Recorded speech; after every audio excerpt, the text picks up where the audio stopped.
Bismillah. Innal hamdalillah nahmaduhu wa nasta'inuhu wa nastaghfiruh wa na'udzu billahi min shururi anfusina wa min sayyiati a'malina. May yahdihillahu fala mudilla lahu wa may yudlil fala hadiya lahu. Asyhadu an la ilaha illallah wahdahu la syarika lahu wa asyhadu anna Muhammadan 'abduhu wa rasuluh. Ya ayyuhalladzina amanu taqullaha haqqa tuqatih wa la tamutunna illa wa antum muslimun. Ya ayuhan nasu taqu rabbakum alladhi khalaqakum min nafsin wahidah wa khalaqa minha zawjaha wa batha minhuma rijalan katsiran wa nisaa'a wattaqullaha tasaaluna bihi wal arham innallaha kana 'alaykum raqiba. Ya ayyuhalladzina amanu taqullaha qulu qawlan sadida yuslih lakum a'malakum wa yaghfir lakum dhunubakum wa may yuti'illaha wa rasulahu faqad faza fawzan 'azima. Amma ba'd. Fa inna asdaqal hadits kitabullah wa khairul huda huda Muhammadin sallallahu alaihi wa ala alihi wasallam. Jamaah yang dirahmati Allah Subhanahu wa taala. Kita bersyukur kepada Allah dari keluasan nikmat yang telah Allah berikan kepada kita semua, yang mana Allah masih memberikan kekuatan kepada kita karena kita masih ringan melangkah menuju ke rumah Allah untuk melaksanakan salatul Jum'ah berjamaah. Yang mana marilah kita berdoa kepada saudara-saudara kita yang masih berat melaksanakan salat Jumat ini. Jamaah yang dirahmati Allah Azza wa Jalla, salawat dan salam kepada Nabi yang mulia Nabi Muhammad sallallahu alaihi wa ala alihi wasallam, yang telah menunjukkan terangnya jalan tauhid dari gelapnya jalan syirik, yang telah menunjukkan terang benderang jalan ketakwaan dan ketaatan dari buruknya jalan maksiat kepada Allah Subhanahu wa taala. Mengambil ibrah, pelajaran, mendulang hikmah dari kisah Khalilullah, kekasih Allah, Nabi Ibrahim alaihi salam, dan juga Nabi Ismail alaihi salam. Hanya ada dua di dunia ini kekasih Allah, yakni Nabi Ibrahim dan juga Nabi Muhammad sallallahu alaihi wasallam, dan terbawa di setiap kita sholat 5 waktu dengan sholawat Ibrahimiyah. Allahumma sholli ala Muhammad wa ala ali Muhammad kama shollaita ala Ibrahim wa ala ali Ibrahim. Tetapi menjadi kekasih Allah bukanlah berarti dekat kepada Allah lalu Allah mudahkan semuanya di dunia ini. Tidak. Menjadi kekasih Allah mendapatkan ujian yang sangat berat. Sebagaimana Nabi Ibrahim terusir dari kota Babilonia, dan dia terusir karena memegang teguh tauhid, seperti Nabi Muhammad SAW terusir dari kotanya Makkahul Mukarramah. Kemudian ujian Nabi Ibrahim. Nabi Ibrahim tidak memiliki anak. Para ulama mengatakan selama 80 tahun atau 86 tahun. Dari sini ada hikmah, doa belum tentu langsung dikabulkan. Sebagaimana kekasih Allah Ibrahim tidak memiliki anak selama 80 sampai nanti dia umur 86 tahun, lalu Nabi Ibrahim memiliki anak. Itu pun dari istri keduanya. Istri pertamanya Siti Hajar, dan istri keduanya, istri pertamanya Sarah, dan istri keduanya Siti Hajar. Memiliki seorang anak yang bernama Ismail. Tidak hanya itu ujian, lalu Siti Sarah pun cemburu dan ingin melukai Hajar. Lalu pergilah Nabi Ibrahim bersama Hajar, Siti Hajar, dan anaknya Ismail ke Mekah. Setelah itu mendapatkan perintah Allah untuk meninggalkan Siti Hajar dan Ismail yang masih bayi di tengah padang pasir yang luas, bukan di tengah tempat yang rimbun, yang banyak airnya, yang banyak fasilitasnya. Tidak seperti para raja dahulu, mereka pun banyak fasilitas, tetapi Allah menyuruh meninggalkannya. Sungguh teramat berat. Akhirnya Siti Hajar pun bolak-balik mencari air, dan terinspirasilah Safa dan Marwah. Lalu setelah itu bersamalah mereka di dalam kehidupan, dan tidak lama kemudian di dalam firman Allah dalam surat As-Saffat ayat 102 dijelaskan, Allah Subhanahu wa taala berfirman, A'udzu billahi minasyaitonir rajim. Falamma balagu ma'ahu sya'ya, dan apabila Ismail telah sanggup, pada umur dia telah sanggup bekerja, Nabi Ibrahim berkata, qala ya bunayya inni ara fil manam anni adbahuka fanzur madza tara. Allah mengabadikan perkataan Nabi Ibrahim. Wahai anakku Ismail, tadi malam aku telah bermimpi. Anni adbahuka, memakai mudhari, sedang terjadi atau yang akan terjadi, bahwa aku bermimpi menyembelih engkau. Jamaah yang dirahmati Allah Subhanahu wa taala, puluhan tahun menanti seorang anak, lalu Allah memerintahkan untuk menyembelihnya. Dan syariat ini hanya ada kepada Nabi Ibrahim alaihissalam, tidak ada sebelumnya dan tidak ada pula syariat ini setelahnya.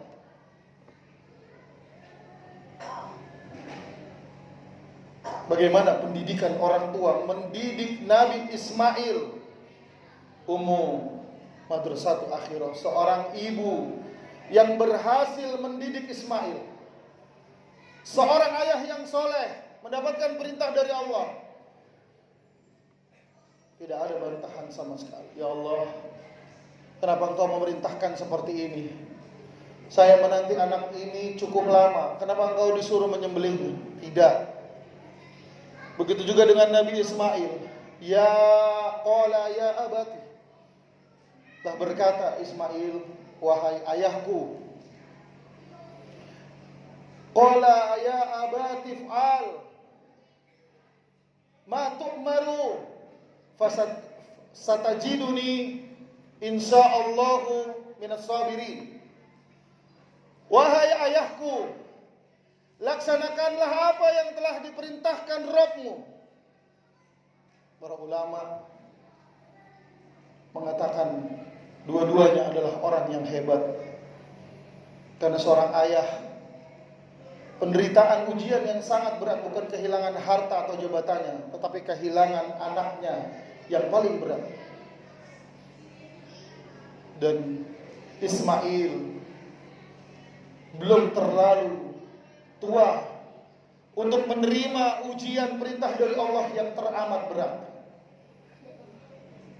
Maka ayah, laksanakanlah ayah.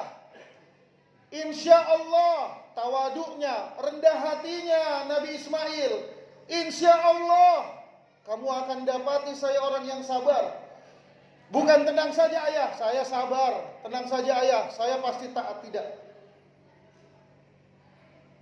Nabi Ismail faham bahwa la haula wala quwata illa billah, tidak ada kekuatan kecuali kekuatan Allah. Satajiduni insyaallah minas sabirin. Lalu Ismail berkata, laksanakanlah ayah, insyaallah engkau akan mendapati aku adalah termasuk orang-orang yang sabar. Lalu Nabi Ibrahim ingin mendekati Ismail, datanglah syaitan mengganggunya dan dilemparlah oleh kerikil oleh Nabi Ibrahim yang sekarang disebut dengan jumrah, lempar jumrah, jumrah ula, wusta, dan aqabah. Setelah dekat, Ibrahim alaihissalam menaruh Ismail di pelipisnya agar tidak melihat wajah Ismail pada saat menyembelihnya. Sebagaimana seorang ayah sangat sedih jika dibunuh oleh orang lain saja sedih, apalagi dibunuh oleh ayahnya sendiri. Sedangkan kita mengetahui bahwa mimpi adalah bentuk pemberian wahyu yang terendah. Sebagaimana Rasulullah SAW diberikan mimpi dan para nabi-nabi didatangi oleh malaikat Jibril. Inna nahnu nazzalna dzikra wa inna lahu lahafidun. Dan wahyu tersebut adalah terjaga. Dan mimpi hanya dapat diaplikasikan oleh seorang nabi, karena nabi adalah orang yang soleh, orang pilihan Allah Subhanahu wa taala. Dan mimpi tidak bisa diaplikasikan oleh orang sembarangan yang mengaku dirinya saleh atau wali Allah. Jika mimpi bisa dijadikan syariat, mimpi ulama yang mana yang akan kita pegang? Mimpi ustadz yang mana yang akan kita pegang? Sedangkan ini adalah mimpi Khalilullah, mimpi yang telah dijamin, digaransi oleh Allah Subhanahu wa taala. Yang mimpi ini pasti syariat, pasti benar, dan pasti baik. Maka disembelihlah Nabi Ismail, dan Allah Subhanahu wa taala dengan rasa sayangnya menggantikan dengan kambing, dan terjadilah syariat kurban yang terbawa sampai saat ini. Aku qouli hadza wastaghfirullah li wa lakum wa lisa'iril muslimina wal muslimat innahu huwal ghafurur rahim.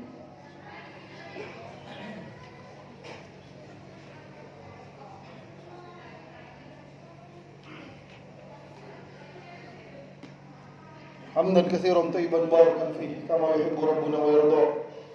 أشهد أن لا إله إلا الله وحده لا شريك له وأشهد أن محمدا عبده ورسوله. Jamaah yang dirahmati Allah Subhanahu wa taala,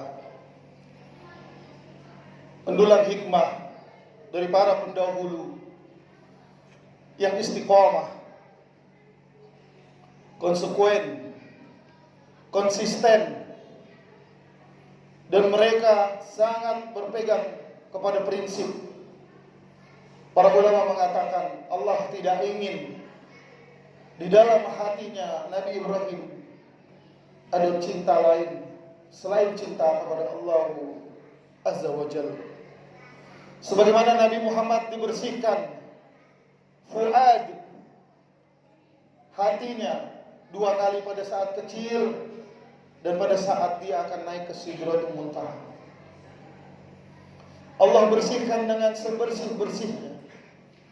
Karena itu, apabila keluarga kita menyimpang dari Allah dan Rasulnya,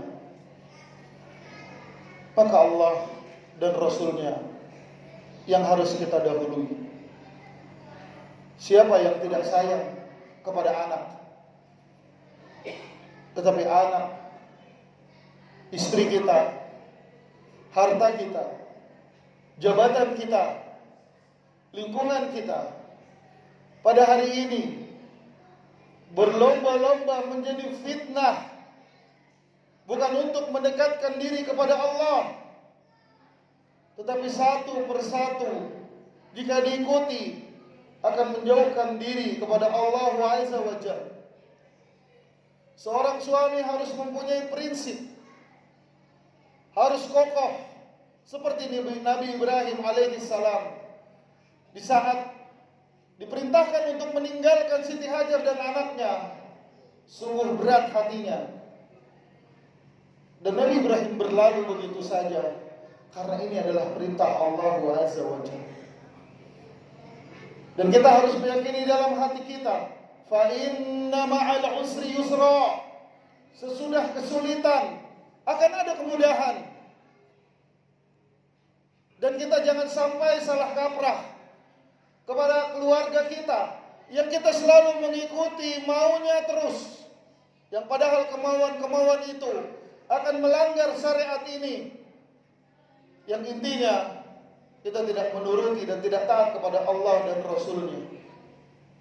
Begitu juga dengan Nabi Ismail, adalah ibrah, contoh, pelajaran yang tidak semena-mena kepada seorang ayah, yang kalau kita pikirkan dengan akal kita, seorang anak pasti akan membantah perintah dari Allah dan perintah bapaknya Ibrahim untuk menyembelih anaknya, karena tidak akan pernah masuk di akal perintah tersebut. Dan alhamdulillah, perintah tersebut, syariat tersebut tidak ada di zaman sekarang dan tidak ada perintahnya. Dan itu hanya kekhususan untuk Nabi Ibrahim alaihissalam. Karena itu turun temurun Nabi Ismail alaihissalam sampai terus ke bawah hingga bertemu dengan nasab Nabi Muhammad sallallahu alaihi wa ala alihi wasallam. Semoga Allah Subhanahu wa taala menjadikan kita orang-orang yang kuat, orang-orang yang mempunyai prinsip. Manakala itu urusan agama, kita kokoh, kita kuat, kita ajak untuk mempertahankan prinsip kita meskipun keluarga merongrong kita. Semoga Allah Subhanahu wa taala menjadikan kita anak-anak yang berbakti kepada orang tua, anak-anak yang tawadu, anak-anak yang rendah hati, yang berbicara kepada orang tua tidak dengan mata yang terbelalak, tidak dengan mata yang melotot, mengatur intonasi, mengatur besar kecilnya volume suara kita kepada orang tua kita. Karena orang tua kita tidak main-main. Mereka telah memberikan kepada kita darah, jiwa, waktu, tenaga dan segala-galanya untuk kita. Lalu kita akan membalasnya seperti membalas kepada teman-teman sejawat kita yang biasa bermain.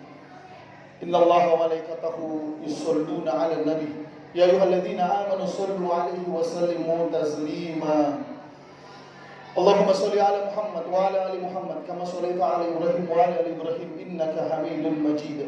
Wa barik 'ala Muhammad wa 'ala ali Muhammad kama barakta 'ala Ibrahim wa 'ala ali Ibrahim fil 'alamin innaka Hamidum Majid. A'udzu billahi minasy syaithanir rajim. Bismillahirrahmanirrahim. Inna a'tainakal kautsar fashalli li rabbika wanhar. Inna syani'aka huwal abtar. Allahumma ighfir lil muslimina wal muslimat al ahya'i minhum wal amwat innaka samiun qaribun mujibud da'wah ya qadiyal haja. Allahumma aril haqqa haqqan warzuqna ittiba'ah wa arinal batila batilan warzuqna ijtinabah. Allahumma muqallibal qulub tsabbit qalbi ala dinik. Allahumma musarrifal qulub sarrif qulubana ala ta'atik. Rabbi habli minas salihin. Rabbi ij'alni muqimas salah wa min dzurriyyati wa taqabbal du'a. Ya Rabbi la tadirni fardan wa anta khairul minal warith. Ya Rabbi ya rabbal alamin. Rabbana zalamna anfusana wa illam taghfir lana wa tarhamna minal khasirin. Rabbana zalamna anfusana wa illam taghfir lana wa tarhamna minal khasirin. Rabbana atina fid dunya hasanah wa fil akhirati hasanah wa qina adzabannar. Subhana rabbika rabbil izzati amma yasifun wa salamun alal mursalin walhamdulillahi rabbil alamin. Qimus shalah. Allahu akbar.